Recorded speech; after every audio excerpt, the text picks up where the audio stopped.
Good morning. Hopefully सब अपने घर में बढ़िया होंगे, हम भी बहुत बढ़िया है।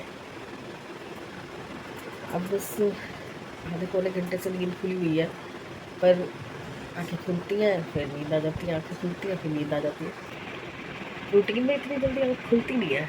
गर्मी सी लगी थी 7:30 बजे के करीब, तो मैंने एसी चला लिया था। तो एसी का टाइमर 1 घंटे का था, 1 घंटे बाद जैसे ही एसी बंद हुआ उससे नींद खुल गई।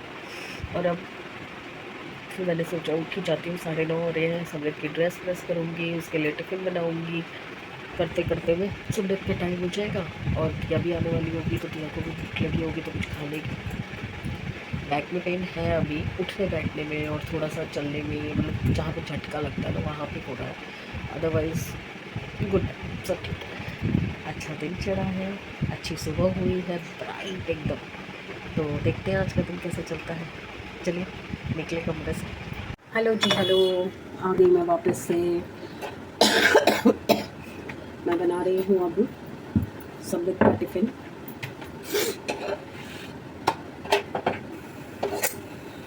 आज एक चीज़ बहुत बढ़िया हुई है, पता है।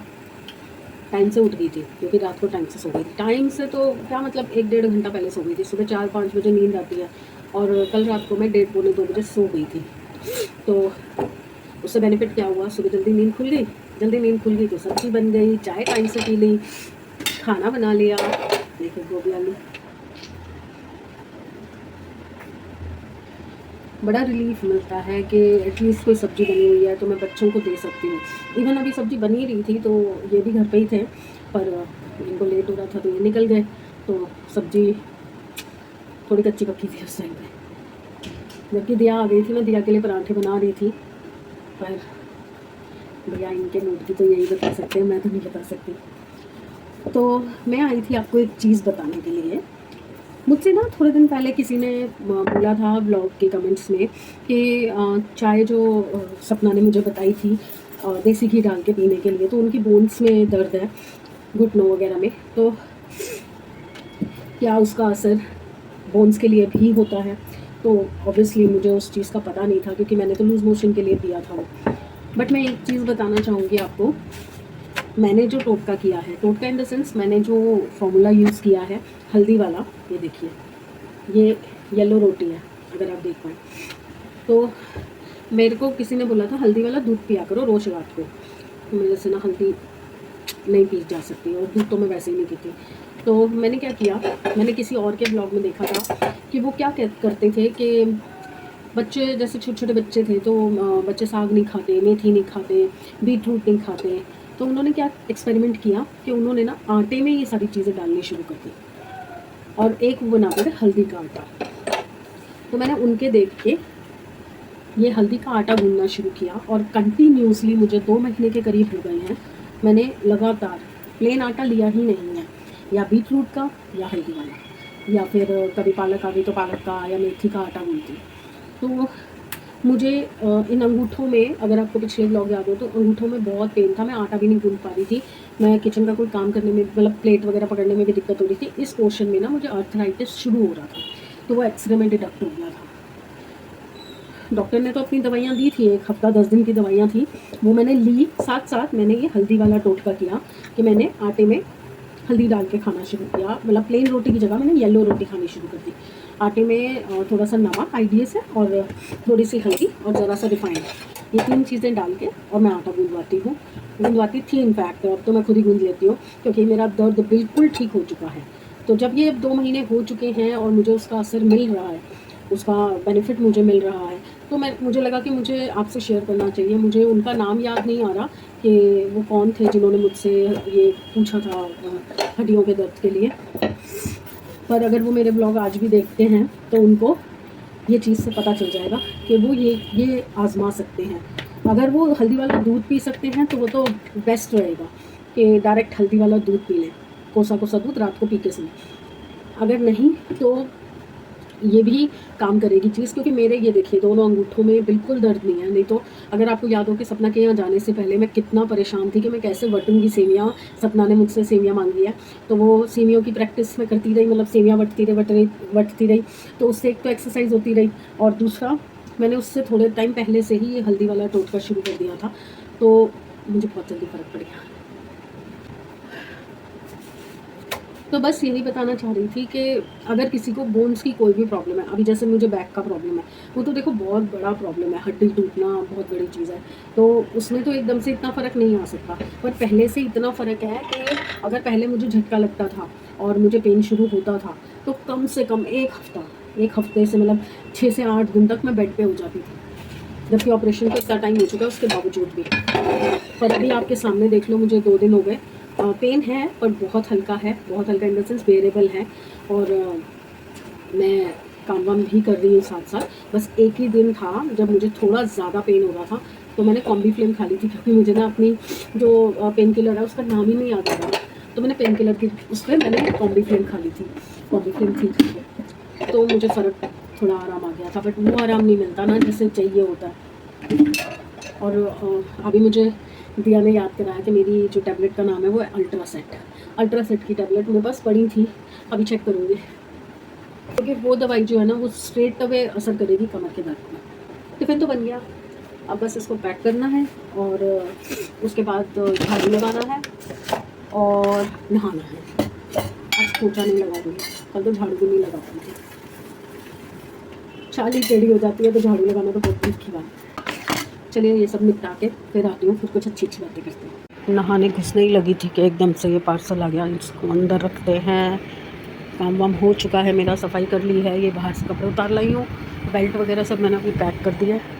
और तेल लगा रही थी मैं सिर पे, सिर बहुत ज़्यादा गंदा हो रहा है, सोचा आधा घंटा थोड़ा सा तेल लगा के बैठती हूँ, तब तक थोड़ी सांस भी आ जाएगी। अरे उठने बैठने में दर्द होती है ना, तो तेल घस के थोड़ा सा सिर को, बालों को थोड़ा आराम देती हूँ। अब ना मुझे एक कन्फ्यूजन हो रहा है, मुझे हेयर कलर कराना है, पर डाई से मेरी आंखें वीक होती हैं, कलर जो है वो इतने टाइम तक रुकता ही नहीं है। अभी पीछे भी कराया था, 2-2.5 हज़ार रुपये खर्च हो, तो 6 महीने भी ना निकले तो फ़ायदा क्या। मैं सोच रही हूँ मेहंदी लगा लूँ, क्योंकि पहले 1-2 बार मैंने लगाई है मेहंदी, बाल भी अच्छे हो जाते हैं, बट मेरे को ना मेहंदी से डर लगता है, क्योंकि आपको पता है मेहंदी से एलर्जी है, तो थोड़ा डर सा लगता है मुझे कि सिर में भी ना हो जाए, तो खुजा के पागल हो जाऊँगी मैं। और एक इसने मुझे बहुत तंग किया हुआ है, क्योंकि देखो मैं दरवाज़ा बंद करके आती हूँ, ये फिर अंदर बाहर करता है और दरवाज़ा खोल देता है, तो मुझे कितनी बार तो इसके चक्कर में उठना बैठना पड़ता है। चलिए दरवाज़ा बंद करो। हेलो, हो गया काम वाम सारा, देखिए साफ़ सुथरा घर। कितनी देर रहेगा ये नहीं पता। आज फिर से यार जुकाम बहुत तंग कर रहा है, सिर धोना भी ज़रूरी था, बहुत गंदा हो रहा था। और अब लगी है थोड़ी थोड़ी भूख, तो मेरी कड़ी पड़ी है, देखो कड़ी खाएंगे, साथ में बनाएंगे रोटी या पराठी। मैं चावल नहीं खाती, मुझे कड़ी पराठी के साथ ज़्यादा अच्छी लगती है। और मुझे ना घी भी निकालना है, आज घी का डोंगा भरा पड़ा है। इस बार ना मैंने एक छोटे डोंगे में डाल दिया था, क्योंकि डब्बा ध्यान ही नहीं रहा, नीचे रखा धो के।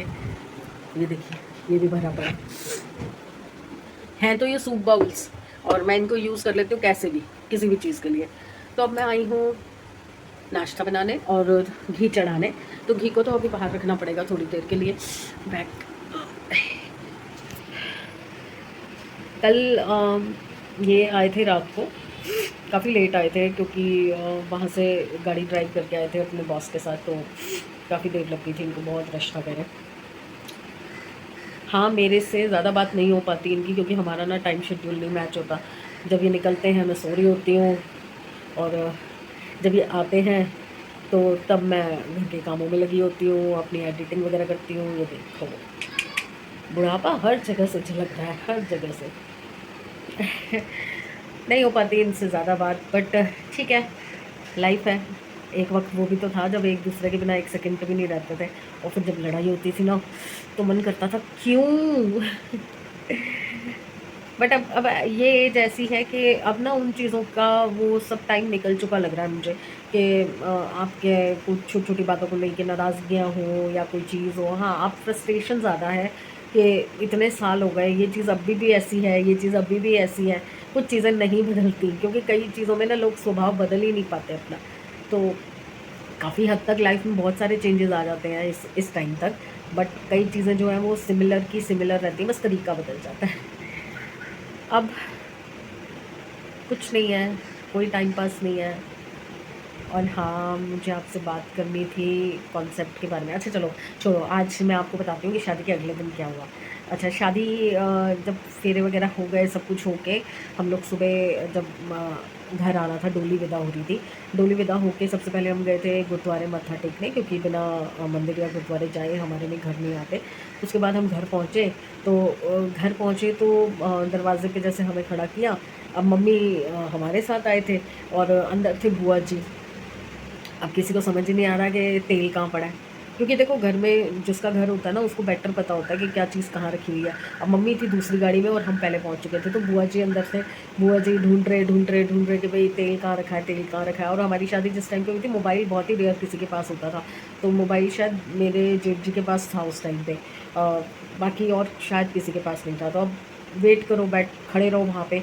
तो समझ नहीं आ रहा था तेल कहाँ पे पड़ा है, कहाँ पे पड़ा है। अंदर रसोई में ढूंढ लिया, सब कर लिया। तो जब तक मम्मी नहीं आई ना, तब तक हम बाहर दरवाजे पे खड़े थे। तो उसके बाद मम्मी आए, मम्मी अंदर गए, उन्होंने तेल निकाला। तेल हमारे में दोनों तरफ डालते हैं दरवाजे पे, तो वो तेल डाला। फिर हम अंदर गए। अंदर गए तो अब यही पता नहीं है कि हमें रेस्ट कहाँ करना है, क्योंकि थोड़ी देर तो रेस्ट चाहिए ना दूल्हा दुल्हन को भी। तो पहले तो थोड़ी बहुत जो रस्में थी घर में आने के बाद की होती हैं वो सब की। उसके बाद फिर जो मेरे जेठ जेठानी का कमरा था, भैया भाभी का कमरा था, वो कमरे में हमें बोला कि आप जाके रेस्ट कर लो। तो मेरा जूड़ा वूड़ा सब ऐसे था ना, तो बोला कि चेंज वेंज कर लो और जूड़ा वूड़ा खोल लो, जो मतलब अपना जाके रेस्ट कर लो। तो हम लोग उस कमरे में आके बैठे। अब उसके बाद सबसे बड़ा मजाक क्या हुआ। अब मेरे तो बाल हल्के, अब जूड़ा वूड़ा बनाने के लिए, ब्राइडल लुक करने के लिए 2 तो पफ डले मेरे बालों में, यहाँ पे और यहाँ पे। और फिर नकली जूड़ा लगा हुआ था। अब इतनी पिन मेरे बालों में, इतनी पिन, 150 से ज़्यादा पिन होंगी उस टाइम पे मेरे बालों में। अब मैं खोल रही हूँ, मुझसे हो नहीं रहा। मतलब कहाँ कहाँ से पिन ढूंढूं हाथ से। तो मैंने ना इनको बोला कि आप ना किसी को बुला दो जो मेरे ना बालों में से पिन निकाल सके। तो इन्होंने कहा ला मैं निकाल देता हूँ, पिन तो ऐसे निकालनी है ना खाली। मैंने कहा हाँ। तो ये पिन निकालने लगे। दुखी हो गए। इतनी पिंस, कुछ कहने की हद नहीं। और फिर जब ये पफ निकाले 2, तो बालों में से ऐसे लगा कि भैया किसी ने ना मेरे सिर के ऊपर से पर्वत हटा दिया हो। हिमालय पर्वत मेरे सिर के ऊपर था जो हट गया। फिर उसके बाद जब नेचुरल बाल निकल के आए तो वो तो इतने से, मेरे बाल शोल्डर तक ही थे, ज़्यादा लंबे नहीं होते थे मेरे बाल तब। तो ये कह रहे हैं कि इतना आडंबर तुम लोगों को करना पड़ता है भाई, क्या क्या करना पड़ता है। मैंने कहा हाँ, तो दुल्हन बनना आसान थोड़ी है। फिर उसके बाद वो ज्वेलरी वगैरह तो मैंने घर पे ही चेंज कर ली थी। जब विदा होने से पहले हमें रेस्ट के लिए बिठाया था, चाय वाय के लिए, तो तब मैंने अपनी ज्वेलरी चेंज करके, और जो इनके यहाँ से मुझे सेट चढ़ाया था मैं वो पहन के आ गई थी। तो ज्वेलरी तो मैं वहीं उतार आई थी। तो जो मेरा लहंगा वगैरह था, अच्छा उसके बाद ना मेरी अटैची, अब कपड़े चेंज करने हैं पर अटैची मेरी है। मेरे वाले फ्लैट में, हमारा जो घर था वो LIG फ्लैट था, तो उसमें 2 बेडरूम भी नहीं कह सकते, क्योंकि हमारा घर का ना L ऐसे था, इधर से भी एंट्रेंस थी, इधर से भी एंट्रेंस थी। तो मेन एक ही बेडरूम था भैया भाभी वाला। मम्मी पापा वाला जो था वो इधर किचन के सामने था बेड, और जो दूसरा रूम था जो पार्क की तरफ से खुलता था उसमें सोफ़ा लगा रखा था। तो मेन तो एक ही बेडरूम था। तो मेरे लिए फॉर द टाइम बीइंग एक सेपरेट किराए पे फ्लैट लेके उसमें मेरा सारा सामान रखा हुआ था, बट किचन नीचे ही थी और हमें सोने बस ऊपर जाना होता था, और मेरा फर्नीचर वगैरह जो था वो वहाँ पे था। तो अब मेरी अटैचियाँ चली गई थी उधर। अब मेरे कपड़े कौन लाए, और इतनी बड़ी बड़ी अटैचियाँ, उसके अंदर से कपड़ा ढूंढ के कौन लाएगा। और फिर हमारे में कोई रस्म होती है, अटैची खुलने के बाद कुछ ननद को देना होता है, ऐसा कुछ होता था। तो इन उनको भेजा कि अटैची लेके आओ। तो ये वहाँ गए, वहाँ से अटैची एक, मतलब पहले तो चढ़ानी मुश्किल, फिर उतारनी मुश्किल, फिर उसके बाद फिर उसको लेके जाना है। तो वो अटैची लेके आए, तब जाके कहीं मेरे कपड़े चेंज हो पाए। फिर उसके बाद सुबह तो हो ही चुकी थी, तो हम 2-3 घंटे ही मेरे ख्याल से रेस्ट कर पाए थे। वो भी सब रिश्तेदार बैठे थे अगल बगल में तो बातें ही कर रहे थे। तो अगले दिन मॉर्निंग